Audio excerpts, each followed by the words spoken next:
प्रधानमंत्री को खून से लिखा एक पत्र। सच कहूं तो ये सुनकर ही थोड़ा अजीब सा लगता है। आखिर कोई अपनी मांग के लिए इस हद तक क्यों जाएगा?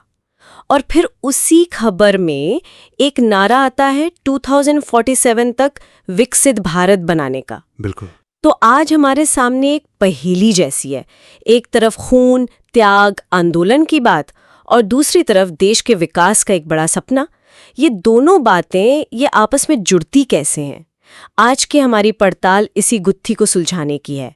हमारे पास दिल्ली के जंतर मंतर पर हुए एक विरोध प्रदर्शन पर एक अखबार की रिपोर्ट है जी। और ये मांग जुड़ी है बुंदेलखंड को एक अलग राज्य बनाने से। तो चलिए इस पहेली की परतों को खोलना शुरू करते हैं। बिल्कुल। और ये पहेली वाकई दिलचस्प है, क्योंकि जब हम इस प्रदर्शन को थोड़ा करीब से देखते हैं तो पता चलता है कि इसमें कुछ भी अचानक नहीं हुआ है। अच्छा? नहीं, बिल्कुल नहीं। इसके पीछे एक बहुत ही सधी हुई, एक सोची समझी रणनीति है। मतलब विरोध का तरीका, चुना गया दिन और जो तर्क दिए गए, हर चीज में एक गहरा संदेश छुपा है। तो सबसे पहले इसी तरीके के बात करते हैं, खून से खत लिखना। ये अपने आप में बहुत नाटकीय है। इसका क्या मकसद हो सकता है? क्या सिर्फ ध्यान खींचना? ध्यान खींचना तो है ही, वो तो पहला मकसद है, लेकिन ये उससे कहीं ज्यादा है। देखिए, किसी भी आंदोलन में प्रतीकों की, मतलब सिंबल्स की, बहुत बड़ी भूमिका होती है। और खून का इस्तेमाल ये सबसे शक्तिशाली प्रतीकों में से एक है। ये त्याग को दिखाता है, ये बताता है कि ये मांग हमारे लिए सिर्फ एक राजनीतिक मुद्दा नहीं है, बल्कि पहचान से जुड़ी है। बिल्कुल, हमारी पहचान और हमारे अस्तित्व से जुड़ी है। ये कहने का एक तरीका है कि हम इसके लिए अपना खून तक बहाने को तैयार हैं। ये सरकार और मीडिया पर एक तरह का, आप कह सकती हैं, एक मानसिक दबाव बनाने का बहुत असरदार तरीका है। समझ गई। मतलब ये मामले की गंभीरता को एक अलग ही लेवल पे ले जाता है। अच्छा, लेख में बताया गया है कि ये प्रदर्शन बुंदेलखंड राष्ट्र समिति ने किया था। जी, जिसके अध्यक्ष प्रवीण पांडे हैं, जो पेशे से एक इंजीनियर हैं। उन्होंने प्रधानमंत्री को एक पुराना वादा भी याद दिलाया है। हाँ, और ये इस रणनीति का दूसरा और शायद सबसे चतुर हिस्सा है। वो 2014 वाली झांसी की रैली। बिल्कुल, प्रवीण पांडे ने उसी रैली का जिक्र किया जहां उनके मुताबिक प्रधानमंत्री ने खुद एक अलग बुंदेलखंड राज्य का वादा किया था। अब देखिए, किसी नेता को उसी का पुराना वादा याद दिलाना कितना स्मार्ट मूव है। कैसे? मेरा मतलब, नेता तो रैलियों में बहुत कुछ कहते हैं, क्या इस तरह याद दिलाने से वाकई कोई फर्क पड़ता है? ये एक बहुत वाजिब सवाल है। हो सकता है सरकार पर इसका सीधा असर ना हो, लेकिन इससे प्रदर्शनकारियों को दो बड़ी ताकतें मिलती हैं। अच्छा, वो क्या है? पहली, उन्हें नैतिक रूप से एक ऊंचा स्थान मिल जाता है, एक मॉरल हाई ग्राउंड। वो कह सकते हैं, हम कुछ नया या गैर वाजिब नहीं मांग रहे, हम तो बस आपके ही किए वादे को पूरा करने को कह रहे हैं। सही बात है। इससे उनकी मांग एक हक की तरह लगने लगती है, न कि एक गुजारिश। और दूसरी बात, जो किसी भी लोकतंत्र में एक बहुत शक्तिशाली हथियार होता है। एक मिनट, यहाँ एक और बात है जो मुझे बहुत दिलचस्प लगी। उन्होंने इस प्रदर्शन के लिए पूर्व प्रधानमंत्री अटल बिहारी वाजपेयी की जयंती का दिन चुना। ये सिर्फ एक संयोग तो नहीं हो सकता? संयोग बिल्कुल नहीं, ये एक सोचा समझा कदम है। वाजपेयी जी का जिक्र करना इस पूरी रणनीति को और भी पैना बना देता है। कैसे? देखिए, वो उसी पार्टी के एक सम्मानित और प्रतिष्ठित नेता हैं, जिनकी आज केंद्र में सरकार है। तो प्रदर्शनकारी क्या कर रहे हैं? वो उनकी सरकार की तुलना मौजूदा सरकार से करते हैं। वो कहते हैं कि वाजपेयी जी ने अपने एक कार्यकाल में 3 नए राज्य बनाए थे, छत्तीसगढ़, उत्तराखंड और झारखंड। जी। और वो कहते हैं कि मौजूदा सरकार अपने तीसरे कार्यकाल में होने के बावजूद एक भी नया राज्य नहीं बना पाई है। ओहो, यानी वे बाहर से उंगली नहीं उठा रहे, बल्कि अपनी ही पार्टी को आईना दिखा रहे हैं। बिल्कुल सही पकड़ा आपने। कह रहे हैं कि देखिए, आपके ही एक महान नेता ने ये करके दिखाया है, तो आप क्यों नहीं कर सकते? ये एक बाहरी आलोचना के बजाय एक आंतरिक चुनौती जैसा है, एक नरम लेकिन बहुत प्रभावी तरीका। ठीक है, तो बुंदेलखंड के प्रदर्शनकारियों की रणनीति तो साफ है। खून से भावनात्मक अपील, पुराने वादे से राजनीतिक दबाव और वाजपेयी जी के नाम से नैतिक दबाव। लेकिन मुझे जो बात सबसे ज्यादा हैरान कर रही है वो ये है कि वे अकेले नहीं थे। नहीं। लेख में राष्ट्रीय राज्य पुनर्गठन महासभा के आयोजन की बात कही गई है। ये क्या है और इसमें कौन कौन शामिल थे? और यहीं से ये मुद्दा एक स्थानीय मांग से बढ़कर एक राष्ट्रीय बहस का रूप ले लेता है। राष्ट्रीय राज्य पुनर्गठन महासभा, आप समझ लीजिए, एक तरह का गठबंधन है, एक साझा मंच। तो मतलब उस प्रदर्शन में सिर्फ बुंदेलखंड के लोग नहीं थे? बिल्कुल नहीं, वहां पूर्वांचल, मिथिला, सीमांचल, कोसी, महाकौशल और यहां तक कि सौराष्ट्र कच्छ जैसे अन्य क्षेत्रों से भी छोटे राज्यों के समर्थक शामिल हुए थे। वाह, मतलब उत्तर प्रदेश, बिहार, मध्य प्रदेश, गुजरात, जी, देश के अलग अलग कोनों से लोग एक ही मांग के लिए एक साथ आ रहे हैं। पर क्या इन सभी क्षेत्रों की समस्याएं एक जैसी हैं या उनका एक साथ आने का कारण सिर्फ राजनीतिक दबाव बनाना है? कारण दोनों हैं।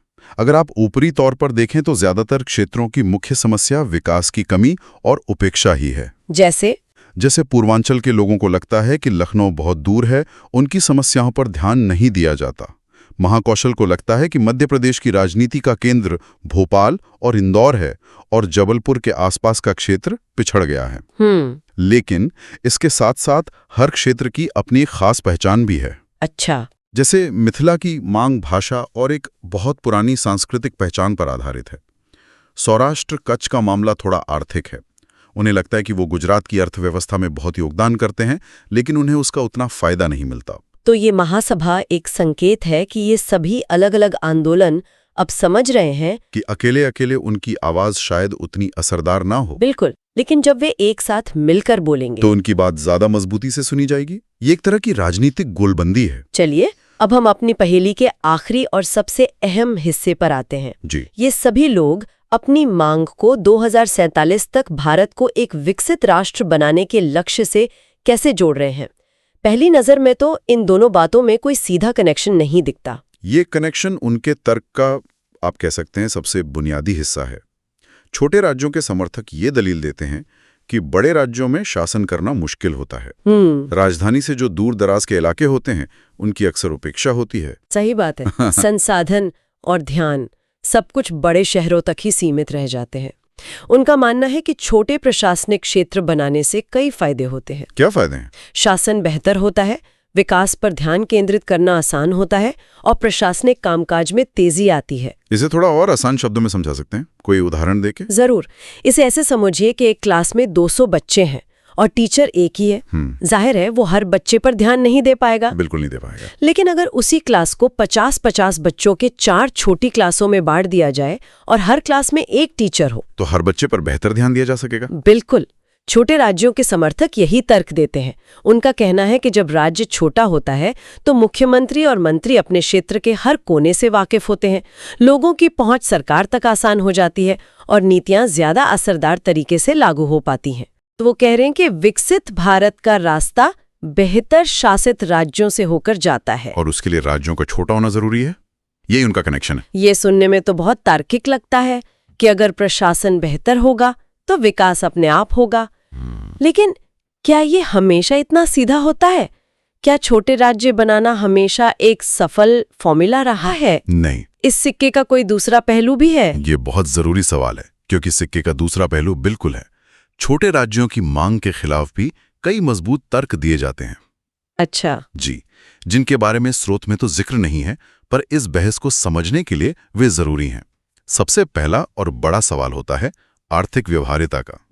मतलब ये कि क्या नए राज्य के पास अपने खर्चे चलाने, कर्मचारियों को वेतन देने और विकास कार्य करने के लिए पर्याप्त संसाधन होंगे? कई बार नए राज्य वित्तीय मदद के लिए केंद्र पर बहुत ज्यादा निर्भर हो जाते हैं। और प्रशासनिक खर्चे भी तो होंगे। एक नई राजधानी बनाना, नया सचिवालय, विधानसभा, हाईकोर्ट। बिल्कुल। इन सब में तो भारी लागत आती होगी। हाँ। ये एक बहुत बड़ा खर्च है।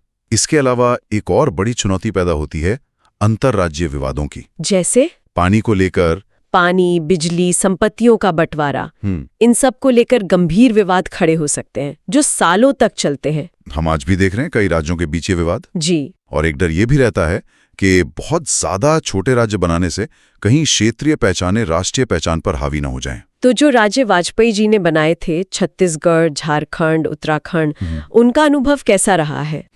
क्या वे इन चुनौतियों से निपट पाए हैं और विकास के वादे पर खरे उतरे हैं? उनका अनुभव, आप कह सकते हैं, मिला जुला रहा है। अच्छा। इसमें कोई शक नहीं कि इन राज्यों के बनने के बाद कुछ क्षेत्रों में विकास की रफ्तार तेज हुई है।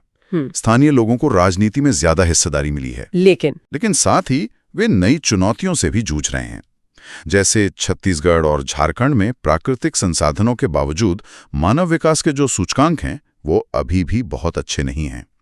उत्तराखंड को पर्यावरण और अनियोजित विकास के बीच संतुलन बनाने की चुनौती का सामना करना पड़ रहा है। तो मतलब ये कहना कि छोटे राज्य बनाना सफलता की गारंटी है, शायद सही नहीं होगा।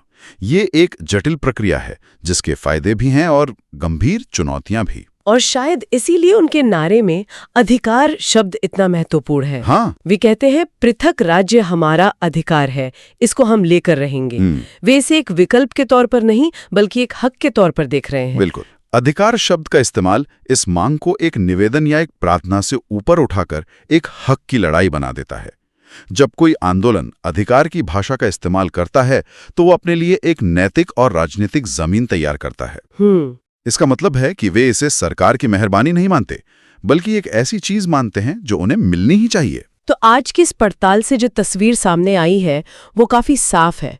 बुंदेलखंड और अन्य क्षेत्रों की अलग राज्य की मांग सिर्फ एक विरोध प्रदर्शन नहीं है। ये एक बहुस्तरीय सोची समझी राजनीतिक रणनीति है। बिल्कुल। इसमें खून जैसे भावनात्मक प्रतीकों का इस्तेमाल है, प्रधानमंत्री को उनके ही वादे याद दिलाकर घेरने की चतुराई है और वाजपेयी जी जैसे बड़े नेता की विरासत का इस्तेमाल कर अपनी मांग को नैतिक बल देना भी शामिल है। एकदम सही। और ये सब मिलकर दिखाता है कि कैसे जमीनी स्तर के आंदोलन अपने संदेश को प्रभावी बनाने के लिए राजनीतिक इतिहास, प्रतीकों और राष्ट्रीय भावनाओं का बहुत कुशलता से उपयोग कर रहे हैं। ये केवल एक मांग नहीं है बल्कि राजनीतिक संवाद का एक बहुत ही सचेत और सुनियोजित प्रयास है। यह सब हमें एक बहुत बड़े सवाल पर सोचने के लिए मजबूर करता है। जी। स्रोत में और प्रदर्शनकारियों के तर्कों में छोटे राज्यों को विकसित राष्ट्र के रास्ते के तौर पर पेश किया गया है। तो विचार करने वाली बात यह है कि क्या बेहतर शासन और विकास के लिए देश को छोटी छोटी प्रशासनिक इकाइयों में बांटना हमेशा सबसे अच्छा रास्ता होता है, या फिर जैसा कि हमने अभी चर्चा की, इससे अंतर्राज्यीय जल विवाद, आर्थिक अस्थिरता या क्षेत्रीय टकराव जैसी कुछ ऐसी नई और अनपेक्षित चुनौतियां भी पैदा हो सकती हैं जिनके लिए हम शायद अभी तैयार नहीं हैं।